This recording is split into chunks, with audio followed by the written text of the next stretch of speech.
Good morning, everybody. We are back to take some notes that on what we talked about yesterday on chapter 15. First of all, let's review a little bit about yesterday. Who was Henry Hudson? He was an Englishman. He sailed for the Dutch, and he is the one who discovered the Hudson River. So the Hudson River is named after him. What was he really trying to find?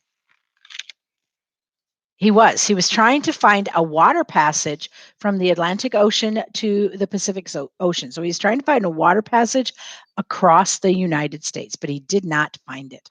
How did the Dutch come to have a claim on the land that they called the New Netherland? Exactly. Henry Hudson sailed for the Dutch, so they claimed that swatch of land. They said he was sailing for us. We're laying claim to this. What was the total value of everything that the Dutch paid? The Dutch governor gave the Native Americans, for the purchase of Manhattan Island. Yeah, it was about $24. Not really very much, right? So it was pretty inexpensive. How did the Native Americans' view of land differ from the English view of land? Mhm. The Native Americans did not believe that you could actually possess land. They thought you could use it. So, what they thought is that they were not loaning, but they were leasing the land to the Dutch, not really selling it. And the Dutch had a very different view. The Europeans, they believed that they were actually purchasing that land for permanent use. All right. How did Peter Stuyvesant's attitude toward people from other countries differ from the feelings of the most of the Dutch settlers in New York? He was very intolerant of people who had views or opinions different than his own. And most of the Dutch people, they are a very peaceful people. They were very easygoing, and they didn't really um, it's not that they didn't care, but they allowed people to have opinions different than theirs, and they were fine with people who disagreed with them. What else do we got here? Why did England want to capture New Netherland and make it their own? That whole colony of New Netherland, which we call New York, the whole state. Well, they had a lot of different reasons. One of them is because the King of England did not want a Dutch settlement, a Dutch colony between the New England colonies and the Southern colonies. He wanted only English colonies. So he wanted all the 13 colonies to be English colonies. And the other big reason is because that particular colony, the mouth of the Hudson River, was a huge trade center. And the King of England wanted to have control over that trade center. How did the English and the Dutch Oh, what happened after the English arrived in New Netherland? They peacefully took over the town. Not one single shot was fired. The the Dutch people wanted to surrender. Peter Stuyvesant wanted to fight the English, but he didn't have enough gunpowder. He didn't have enough soldiers, and he had no support of the colonists. They did not want to fight. They're a peaceful people. They did not want to fight. So he surrendered without firing a single shot. How did the English and the Dutch get along after they merged together in that colony? They got along just fine. They coexisted quite peacefully because the Dutch are a peaceful people and they're very tolerant. And so the commingling of those two cultures went very well. There was no problems really. What happened to Peter Stuyvesant when he surrendered after he surrendered New Netherlands to the English? He took some land and he became a farmer in Manhattan Island. Exactly. But he was no longer in charge. What name did the English give that settlement, New Amsterdam? They renamed it. What did they rename it? That's right. They renamed it New York, New York. Exactly. And we today know that entire state as New York, And that settlement itself, there on the mouth of the Hudson River, as New York City. New York City? Yes, New York City. Why was Peter Stuyvesant unable to defend New Amsterdam against the English? Yeah, I gave you those 3 reasons. Number 1, he didn't have any gunpowder. He couldn't fire his cannons. Number 2, he didn't have enough soldiers because they did not want to fight. And number 3, the Dutch people didn't support him. He did not have the support of the colonists. All right, let's go ahead and get out your interactive notebooks. Let me grab mine. I'm going to turn it. Oh, I'm not even on the right page. I'm 2 pages in. Okay, I don't know what I was doing. Who knows? Let's go ahead and put the heading on our paper, your name.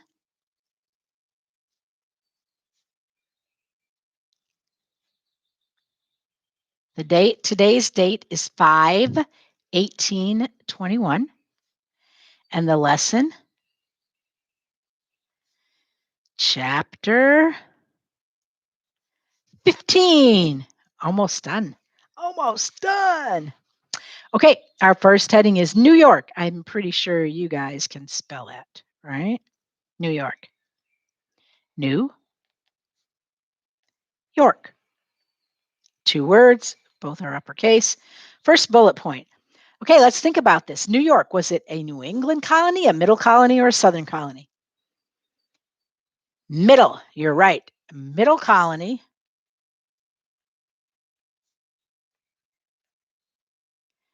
All right, comma. Settled in 1609. Say it. Settled in 1609. Say it. Settled in 1609. Say it as you're writing it down. This is the same first bullet point. Settled in 1609. And then we have another comma. By the Dutch. Say it. By the Dutch. Say it. By the Dutch. By the Dutch. That is all the first bullet point. Middle colony settled in 1609 by the Dutch. Second bullet point. Called New Amsterdam. Say it. Called New Amsterdam. Say it. Called New Amsterdam. Say it as you're writing it down. Called New, this is uppercase, it's a proper noun. Amsterdam is spelled am. Stir using the of her. Dam, basic code. New Amsterdam. Next bullet point. Purpose was to make owners of Dutch West Indias Company rich. Say it. Purpose was to make owners of Dutch West India Company rich. Say it. Purpose was to make the owners of the Dutch West India Company rich. Say it as you're writing it down. Purpose, to make owners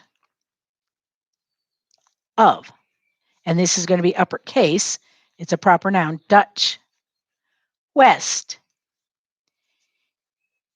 India, I think you can spell that, company rich. The purpose was to make them rich. That's the sole purpose of that settlement. Manhattan Island, purchased from Native Americans for about $24. Say it. Manhattan Island, purchased from Native Americans for about $24. Say it. Manhattan Island, purchased from Native Americans for about $24. Say it as you're writing it down. And Manhattan is spelled man, hat, tan. Manhattan. Manhattan Island. Remember, those are both uppercase as well because that's a proper noun. Purchased from Native Americans. Purchased from, I'm going to abbreviate, Native Americans for $24. for about $24. Next bullet point. Second governor, Peter Stuyvesant, intolerant of different opinions. Say it. Second governor, Peter Stuyvesant, intolerant of different opinions. Say it. Second governor, Peter Stuyvesant, intolerant of different opinions. Say it as you're writing it down. Second governor, his name was Peter. Stuyvesant is spelled, it actually looks like Stewie. There's a silent u, u, and then yeah, I-E, stew. Stuyver using Stive, but it's spelled Ves, ant, Stuyvesant. Yeah, I'm just going to show it to you. Make sure you can see that. Stuyvesant.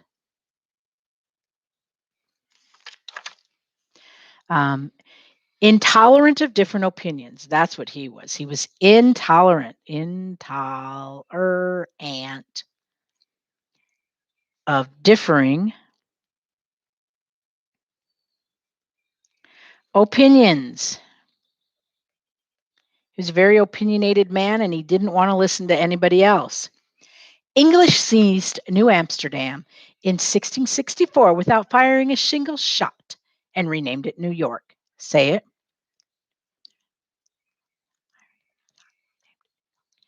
English seized New Amsterdam in 1664 without firing a single shot and renamed it New York. Say it.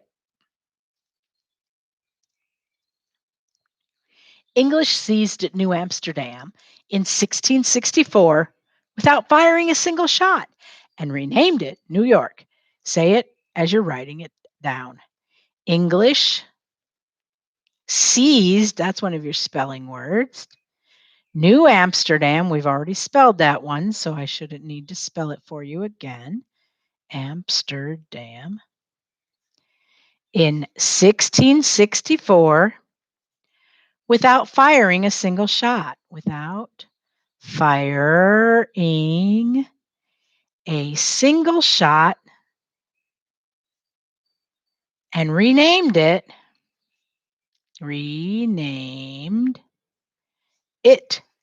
New York after the Duke of York. Renamed it New York. And then we have one vocabulary word.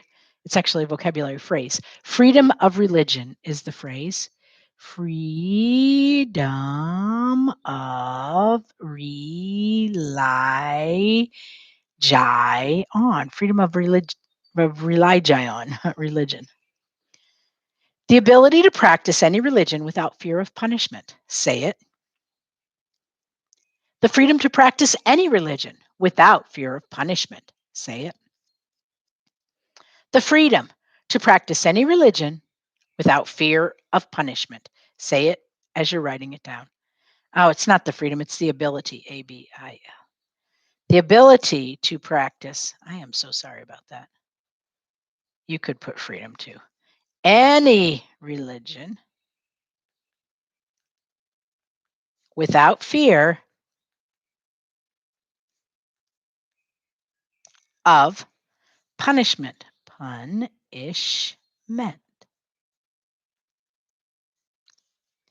All right, I'm going to show you my notes because now we're going to move on to labeling the map of New York. There's my notes. Get out your map of New York, and then we're going to cut it out and glue it in our interactive notebook. Where did I put my papers? Oh, here we go.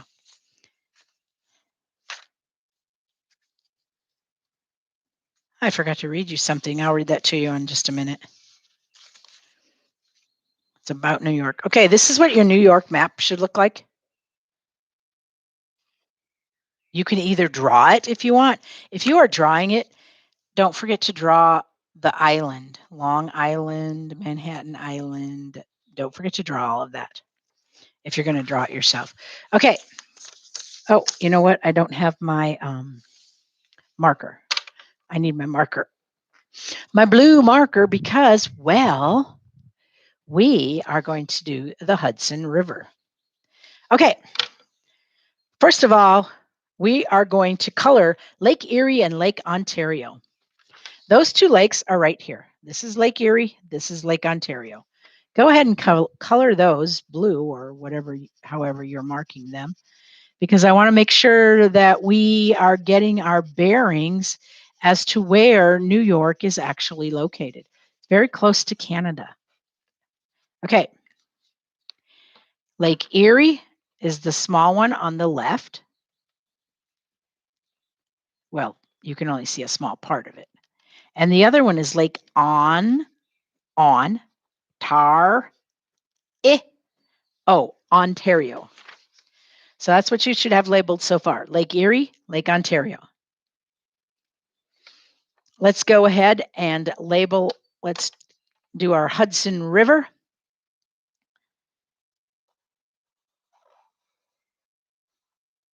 I'm going to show you where that goes.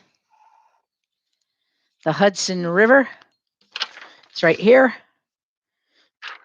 It starts down here in New York City. And it pretty much goes up through most of the state. All right, I'm just going to label it Hudson River. Hudson River. And the cool thing about the Hudson River is that the state capital, Albany, is, excuse me, is located on the Hudson River. It's located right about here on the Hudson River. It's located on the west side of the Hudson River. On the west side of the Hudson River. So pretty much where I put my O, and I'm going to have to, well, my O is becoming Albany because that's where it is, right there. That is the capital of New York, Albany. But remember, it was also a settlement, and that was as far up the river that the ocean ships could go. After that, they had to take smaller canoes to get up the river. Okay, Albany. I'm going to put it down here at the bottom with the star, with the circle around it. Albany is the capital of New York, Albany. And then finally, we're going to put New York on here. New York is located right here, right at the mouth of the Hudson River. Right at the mouth of the Hudson River. I'm going to make it bigger, New York City, than it is because I want you to see it. Can you see my asterisk there? New York City. New York? Yeah, New York City. New York City. Okay, that's also labeled. And the other thing that I'm going to do is I am going to color the Hudson Bay and the Atlantic Ocean around this island, which is part of the state of New York, because I want you to get a good understanding of where it is located geographically. And by putting the water there, that should help you understand that. All right. Got it? So this is what your map should look like when you're finished. You should have Lake Erie labeled, Lake Ontario labeled, the Hudson River labeled. You should have Albany, the capital, labeled, and you should have New York City labeled. Okay, that's all I got for you today. Go ahead and submit a copy of your completed map, but also cut it out and glue it in your interactive notebook. And before we go, I'm going to read you a little bit about the first settlement in the area of New York. Okay. The first settlement in the area of New York was a Dutch trading post established by Henry Hudson in 1609. In 1624, Peter Minuit, acting for the Dutch West India Company, allegedly purchased Manhattan Island from the Manhattan people for $24 in goods. The Dutch named the city New Amsterdam in honor of one of their cities in the Netherlands and turned the settlement into an important fur trading center. The entire area, including Long Island, was known as New Netherland. The success of the Dutch drew the attention of the English, who decided to press their right to the area. They based their claim on John Cabot's voyage of 1497. So in 1664, the English captured the city and renamed the entire area New York in honor of the English king's brother, the Duke of York. New Amsterdam was also renamed New York City. Okay, that's all I have for you today. Remember, you are gluing your New York map in your interactive notebook. You should be able to cut it pretty small and get it on that page. Otherwise, just put it on a new page. You guys have a great day, and we'll be back tomorrow to learn about our final continent. No, our final colony, which is Pennsylvania. You guys have a great day. Bye.